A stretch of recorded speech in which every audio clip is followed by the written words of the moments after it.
Bonjour les amis, je suis contente de vous retrouver, une nouvelle vidéo, toujours pour parler des amours et notamment du premier rendez-vous. Notamment avec cette vidéo, on va aborder les 5 choses à ne pas dire lors d'un premier rendez-vous avec une femme. Si vous aimez ce genre de vidéo, n'hésitez pas à liker, partager, mettez des commentaires. Vous êtes d'accord, vous n'êtes pas d'accord, vous approuvez, vous désapprouvez, vous avez une histoire, une anecdote, n'hésitez pas. Ce sera toujours rigolo à partager et puis il y aura peut-être beaucoup de choses qu'on n'a pas vues ici et qui seront intéressantes de voir un petit peu plus en détail. Et si vous voulez en savoir plus sur la sphère des relations sentimentales, si vous avez envie de rencontrer la bonne personne, trouver le bon partenaire, il y a tout un parcours de formation qui est dédié à ce sujet. Donc n'hésitez pas à aller voir sur le site internet, il y a toutes les infos en barre de description. Vous trouverez aussi des articles, d'autres vidéos sur le sujet et puis des quiz, etc. Donc n'hésitez pas, toutes les infos en barre de description. On se retrouve bientôt sur d'autres vidéos. Pour cette vidéo, c'est 5 choses à ne pas dire lors d'un premier rendez-vous avec une femme. On l'a vu déjà dans l'autre version, donc quand on est une femme avec un homme, et là on va voir cette version quand on est un homme avec une femme. Donc messieurs, n'hésitez pas à ajouter votre expérience, puisque finalement moi je parle en tant que femme, mais vous avez sûrement d'autres expériences en tant qu'homme. Et mesdames, si vous avez rencontré des hommes un petit peu maladroits, ça peut être sympa aussi d'écrire un commentaire. Donc voilà, que ce soit un premier flirt sur Tinder ou à un bar ou au bord de la piscine, bref, vous avez réussi à aller au-devant de cette charmante demoiselle et vous avez décroché votre premier rendez-vous. Donc après ces premiers échanges qui se génèrent assez brefs, il y a un potentiel et de ce potentiel il va falloir le mettre en avant et éviter peut-être quelques faux pas ou quelques pièges ou terrains glissants juste pendant le premier rendez-vous. Donc la première question, le numéro 1 des 5 choses à éviter, ça va être la même que pour la vidéo sur les femmes et les rendez-vous avec un homme, c'est mais pourquoi es-tu célibataire? Donc c'est une question qui peut toujours mettre un petit peu mal à l'aise puisqu'on a l'impression qu'on cherche où est le défaut.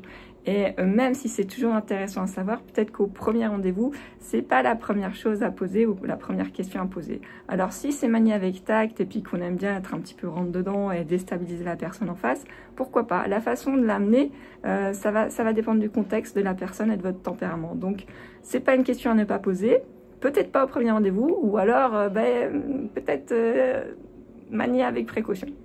La question numéro 2, c'est combien de relations as-tu avant? Alors là, c'est pareil, ça paraît très maladroit quand on est une femme d'entendre ce genre de questions, mais sachez que messieurs, ça vous arrive de la poser. Alors effectivement, c'est un peu maladroit. Pourquoi? Parce que est-ce que déjà, vous avez vraiment envie de savoir combien d'hommes avant vous il y a eu? Là, on parlait dans la première vidéo, et on va reparler aussi de cette compétition qu'il y a entre les hommes. On a l'impression que de toute façon, vous allez être calibré, mesuré. Nous, les femmes, on va pas vous mesurer, on va pas vous donner une note comme vous leur feriez peut-être avec les femmes. Au contraire, nous, ça va être beaucoup plus émotionnel finalement que faire des stats, entre guillemets. Même si aujourd'hui, la femme a, on va dire, un versant un peu plus calculateur et masculin qu'avant, on est plus dans le ressenti et l'émotionnel. Donc déjà, quand vous posez la question, est-ce que vous avez vraiment envie de savoir combien d'hommes avant vous il y a eu? Et qu'est-ce que ça signifie pour vous? En fait, si d'un côté, si vous êtes le premier, le seul et l'unique, vous allez être content d'avoir la jeune vierge effarouchée ou je ne sais pas, et peut-être que vous seriez très content d'être le premier à franchir les montagnes russes avec elle. Mais d'un autre côté, vous rêvez tous aussi d'une femme qui soit assez frivole au niveau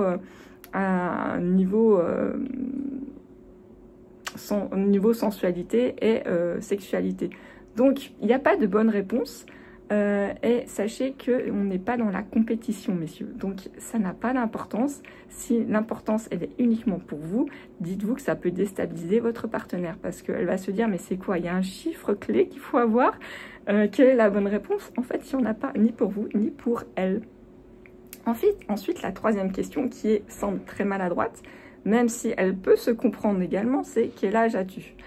Alors là, c'est toujours une question de ressenti, puisque finalement, vous êtes les premiers messieurs à dire que l'âge n'a pas d'importance, que finalement, ce qui compte, c'est l'âge qu'on a dans la tête. Et oui, effectivement, vous le répétez tellement souvent, vous êtes tellement essayé de vous auto-convaincre, seulement dans votre tête, il est impossible d'être avec une femme qui soit un peu plus âgée que vous, ou même des fois qui ait le même âge que vous. Donc là, à revoir aussi un petit peu ce que vous entendez par quel âge tu as, c'est en gros, je vise une petite jeune. En tout cas, c'est comme ça que ça peut être ressenti. Donc sachez, messieurs, que les croyances que vous avez sur les femmes qui, à votre âge ou plus âgées que vous, ne sont pas en bonne condition physique, ou n'ont pas un physique assez valorisant, c'est complètement dépassé. Là, vous avez des croyances qui s'arrêtent, on va dire, à quelques générations avant vous. Alors, je ne dis pas que c'est une réalité, mais une femme, aujourd'hui, elle vit plus longtemps parce que, de façon génétique, tout simplement, elle a besoin de s'entretenir beaucoup plus.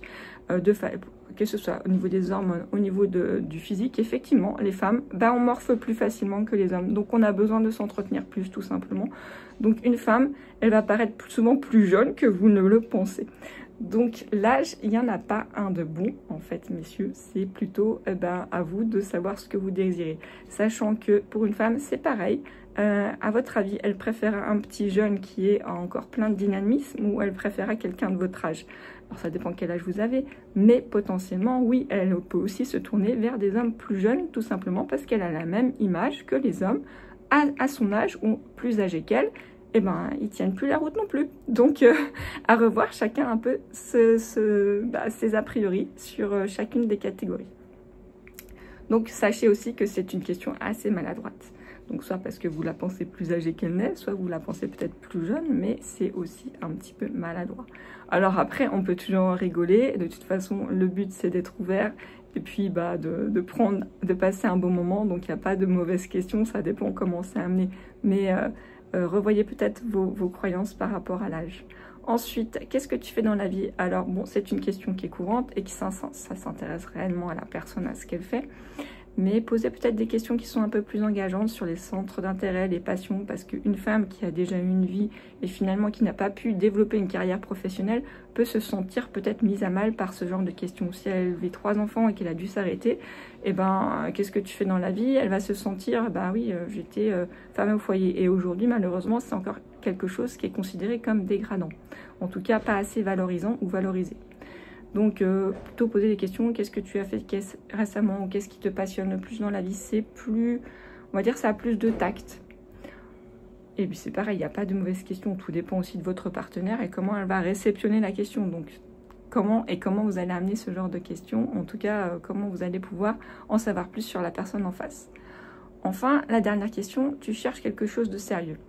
Alors, tout dépend comment vous êtes rencontrés, ou comment vous rencontrez la personne en face, mais c'est une question qui peut faire peur, puisque ça veut dire peut-être que vous ne recherchez pas quelque chose de sérieux et qu'elle si, ou inversement. Donc, si c'est pas clairement défini, effectivement, ça peut prêter à ambiguïté. Et encore, vous pouvez être parti juste sur on verra, et puis advienne que pourra, ou justement, j'ai envie juste de m'amuser, puis finalement, ça devient une histoire sur le long terme. Il n'y a pas de séquences type, finalement, il y en a pour tout le monde, et là encore, n'hésitez pas. Mais si vous avez des attentes bien précises, si vous souhaitez uniquement vous amuser, ou si au contraire, vous cherchez vraiment à faire la bonne rencontre, mais vous n'avez pas envie de passer du temps avec quelqu'un qui n'a pas les mêmes attentes que vous, c'est bien aussi d'aborder ce genre de questions. Par contre, sachez que ça peut être un terrain glissant et ça peut vite fermer certaines portes. Donc voilà, c'était un petit peu les questions, et si vous voulez en savoir plus sur ce genre de rencontres et avoir quelques tips et news à ce sujet, n'hésitez pas à vous abonner à la chaîne YouTube ou abonnez-vous au site internet. Vous avez tout plein d'infos et d'articles sur le sujet des amours. Si vous voulez rencontrer le bon partenaire ou la bonne partenaire, vous avez un site et un parcours dédié pour ça, donc n'hésitez pas, vous avez toutes les infos en barre de description ou même sous l'article si vous avez regardé l'article. À très bientôt, bye!